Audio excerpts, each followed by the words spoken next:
Hello बच्चों, कैसे हैं आप सभी। आई होप सभी अच्छे होंगे। जो मैंने इससे पहले वाली वीडियो बनाई है आप सभी को अच्छे से समझ में आई होंगी। इसी प्रकार ये वीडियो बना रहा हूं मैं अगली। भारत में आतंकवाद की समस्या निबंध लेकर आया, बहुत इंपॉर्टेंट है।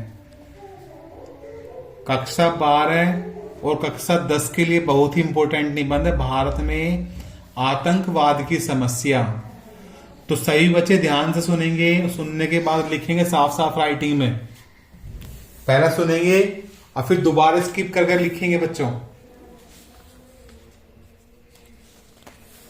तो ध्यान से सुनोगे, साथ साथ याद हो जाएगा बच्चों। सबसे पहले हेडिंग डालेंगे प्रस्तावना। इसमें लिखेंगे आतंकवाद की जड़ें बहुत गहराई तक फैली हुई हैं।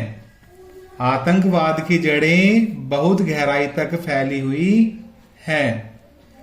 आतंकवादियों के पास कोई नियम और कानून नहीं होते। आतंकवादियों के पास कोई नियम और कानून नहीं होते हैं। इसकी विचारधारा जो लोगों में डर फैलाकर अपनी बात मनवाने का प्रयास करती है। जो आतंकवाद की विचारधारा है, लोगों में डर फैलाकर अपनी बात मनवाने का प्रयास करती है। इतना लिखना है बच्चों प्रस्तावना में। फिर दूसरा हेडिंग लिखेंगे आतंकवाद का अर्थ।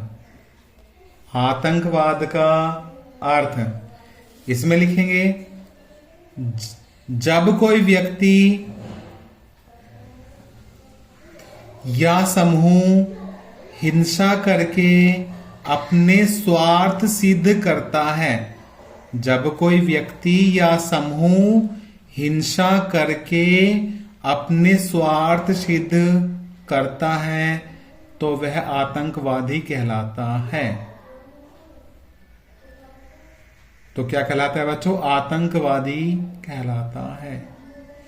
यह एक प्रकार की हिंसात्मक गतिविधि होती है। यह एक प्रकार की हिंसात्मक गतिविधि होती है। फिर नीचे लाइन से लिखेंगे और कुछ लोगों के समूह के द्वारा अन्यायपूर्ण और हिंसात्मक गतिविधियों को अंजाम देने की प्रक्रिया को आतंकवाद कहते हैं। कुछ लोगों के समूह के द्वारा अन्यायपूर्ण हिंसात्मक गतिविधियों को अंजाम देने की प्रक्रिया को आतंकवाद कहते हैं। इतना आतंकवाद के अर्थ में लिखना है बच्चों। अगला हेडिंग है आतंकवाद के कारण। आतंकवाद के कारण। इसमें लिखेंगे भारत में आतंकवाद के कारण निम्नलिखित हैं। भारत में आतंकवाद के कारण निम्नलिखित है। पहला कारण है, पॉइंट बना के लिखेंगे बच्चों ऐसा। जब देश में गरीबी और बेरोजगारी जैसी समस्या बढ़ती जा रही हो तो लोगों का शोषण हो रहा है। जब देश में गरीबी और बेरोजगारी जैसी समस्या बढ़ती जा रही हो और लोगों का शोषण हो रहा हो तो कई लोगों को लगता है कि सरकार हमारा साथ नहीं दे रही। सरकार हमारा साथ नहीं दे रही। तो ऐसे में वे हिंसा और आतंकवाद का रास्ता चुनते हैं। तो ऐसे में वे हिंसा और आतंकवाद का रास्ता चुनते हैं। दूसरा कारण है कई देशों में राजनीतिक दल खुद चुनाव जीतने के लिए इन आतंकवादी समूहों का सहयोग करते हैं। कई देशों में राजनीतिक दल खुद चुनाव जीतने के लिए इन आतंकवादी समूहों का सहयोग करते हैं और चुनाव जीतने के बाद भी आतंकवाद के बलबूते पर शासन चलाते हैं। और चुनाव जीतने के बाद भी आतंकवाद के बलबूते पर शासन चलाते हैं। ये कारण थे बच्चों आतंकवाद के। अगला हेडिंग है आतंकवाद के प्रकार। आतंकवाद के प्रकार, इसमें लिखेंगे भारत में आतंकवाद के प्रकार निम्नलिखित हैं। भारत में आतंकवाद के प्रकार निम्नलिखित हैं। पहला प्रकार है राजनीतिक आतंकवाद। राजनीतिक आतंकवाद, इसमें लिखेंगे जो व्यक्ति अपने स्वार्थ के लिए अन्य नागरिकों में डर फैलाता है। जो व्यक्ति अपने स्वार्थ के लिए अपने स्वार्थ के लिए अन्य नागरिकों में डर फैलाता है उसे राजनीतिक आतंकवाद कहते हैं। सही है बच्चों। जो व्यक्ति अपने स्वार्थ के लिए अन्य नागरिकों में डर फैलाता है, अपने स्वार्थ यानी कि अपने फायदे के लिए अन्य नागरिकों में डर फैलाता है तो उसे राजनीतिक आतंकवाद कहते हैं। दूसरा प्रकार है सांप्रदायिक आतंकवाद। साफ साफ लिखेंगे बच्चों। दूसरा प्रकार है सांप्रदायिक आतंकवाद। सांप्रदायिक आतंकवाद क्या होता है? जो लोग दो धर्मों के बीच दंगे करवाते हैं। जो लोग दो धर्मों के बीच दंगे करवाते हैं उसे सांप्रदायिक आतंकवाद कहते हैं। सही है बच्चों, इतना लिखना है। ये लिख रहा है इसमें भी, जो लोग दो धर्मों के बीच दंगे करवाते हैं तो उसे सांप्रदायिक आतंकवाद कहते हैं। तीसरा प्रकार है धनात्मक आतंकवाद। धनात्मक आतंकवाद ये क्या है बच्चों? जिन लोगों का हमला करने का उद्देश्य सफल हो जाए, जिस चीज पे वो हमला कर रहा है उनका उद्देश्य क्या हो जाए बच्चों? सफल हो जाए, उसे धनात्मक आतंकवाद कहते हैं। यानी कि मुझे वो देश खत्म करना है, कोई सा भी देश लेके चलना है। एग्जाम्पल, मुझे कोई सा देश खत्म करना है और मैं एक बम बनाकर उसमें घेर दूं और मेरा वो हमला सफल हो जाए, तो उसको बोलेंगे धनात्मक आतंकवाद। या मुझे कोई एरिया खत्म करना है बच्चों, किसी गांव का कोई एरिया खत्म करना है, ऐसा बम बनाएंगे वो जो उस एरिया को खत्म कर दे, वो उसको बोलते हैं धनात्मक आतंकवाद। जिन लोगों का हमला करने का उद्देश्य पारित है तो उसे धनात्मक आतंकवाद कहते हैं। अगला प्रकार है ऋणात्मक आतंकवाद। ऋणात्मक आतंकवाद, इसमें देखिए जिस व्यक्ति का हमला करने का उद्देश्य किसी देश, जाति या समाज को बर्बाद करना हो तो उसे ऋणात्मक आतंकवाद कहते हैं।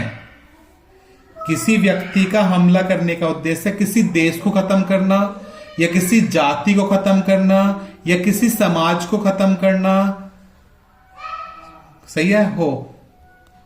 किसी एक से मतलब है किसी एक पूरे देश को, किसी एक पूरी जाति को खत्म करना या पूरे एक समाज को खत्म करना, उसे ऋणात्मक आतंकवाद कहते हैं।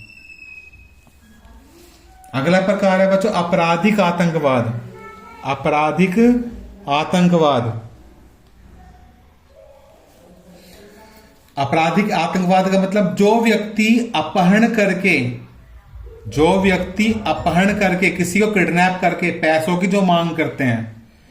आजकल बहुत चल रहा है, किसी को किडनैप करते हैं और पैसों की मांग करते हैं तो उसको बोलते हैं आपराधिक आतंकवाद। किसी को किडनैप करके पैसों की मांग करना ही आपराधिक आतंकवाद कहलाता है। सही है, ये प्रकार थे आतंकवाद के। क्या थे बच्चों ये आतंकवाद के प्रकार? अब अगला हेडिंग लिखेंगे आतंकवाद के समाधान। आतंकवाद के समाधान लिखेंगे। इसमें आतंकवाद के समाधान निम्नलिखित हैं। हेडिंग बनाकर लिखेंगे। फिर इसके अंदर आतंकवाद के समाधान निम्नलिखित है। पहला समाधान क्या है बच्चों? देश में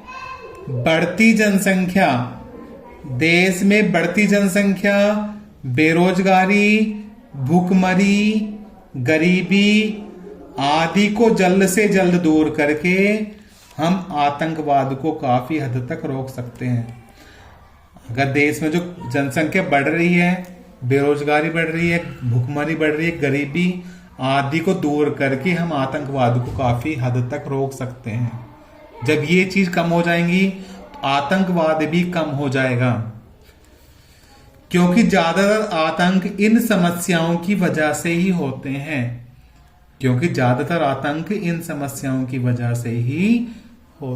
हैं।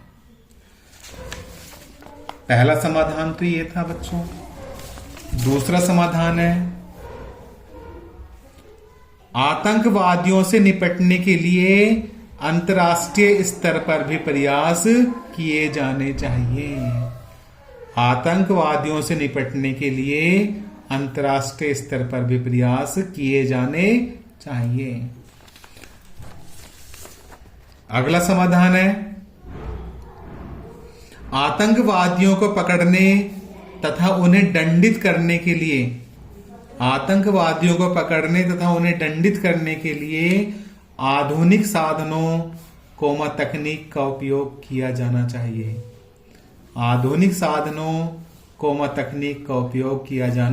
चाहिए। इसके लिए जनता को शिक्षित करना आवश्यक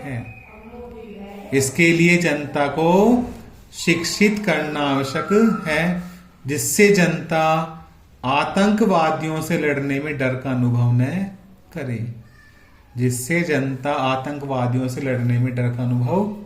करे। ये समाधान करेंगे बच्चों। अगला हेडिंग है, आतंकवाद के दुष्परिणाम।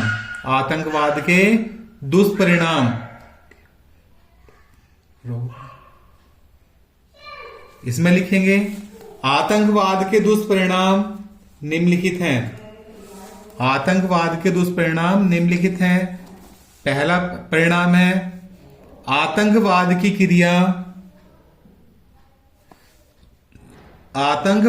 क्रिया मानव जाति को बड़े पैमाने पर प्रभावित करती है। आतंकवाद की जो क्रिया है मानव जाति को बड़े पैमाने पर प्रभावित करती है और लोगों को इतना डरा देती है कि लोग अपने घरों से बाहर निकलने में डरते हैं।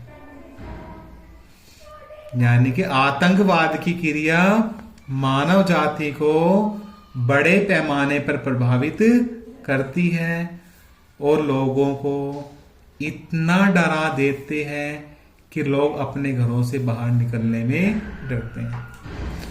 पहला दुष्परिणाम है। दूसरा दुष्परिणाम है बच्चों, घर के बाहर रेलवे स्टेशन, मंदिर, सामाजिक कार्यक्रमों, राष्ट्रीय कार्यक्रमों आदि में जाने से घबराते हैं।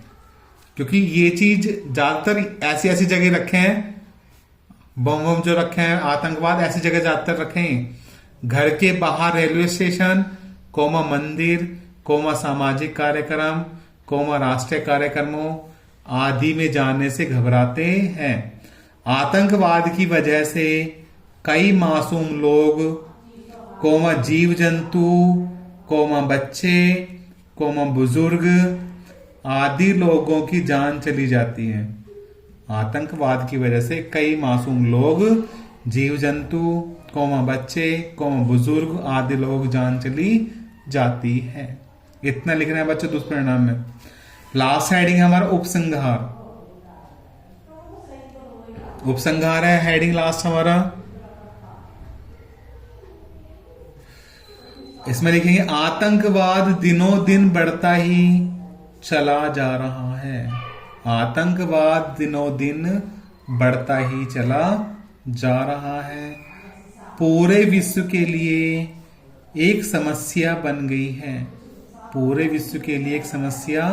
बन गई है। इसे रोकने के लिए पूरे विश्व को मिलजुल कर शिक्षा लेनी होगी। इसे रोकने के लिए पूरे विश्व को मिलजुल कर शिक्षा लेनी होगी। ये बच्चों उपसंहार में लिखना है, ऐसे ही लिखना है साफ साफ। और कुछ भी जोड़ सकते हो इसके अकॉर्डिंग अपनी तरफ से, पर बहुत ही इंपॉर्टेंट है बच्चों ये निबंध 10th और 12th क्लास दोनों के लिए। सही है बच्चों? तो ठीक है बच्चों, अगर मेरी वीडियो पसंद आए तो ज्यादा से ज्यादा मात्रा में लाइक करें, सब्सक्राइब करें, शेयर करें। सही है बच्चों? Love you, bye bye.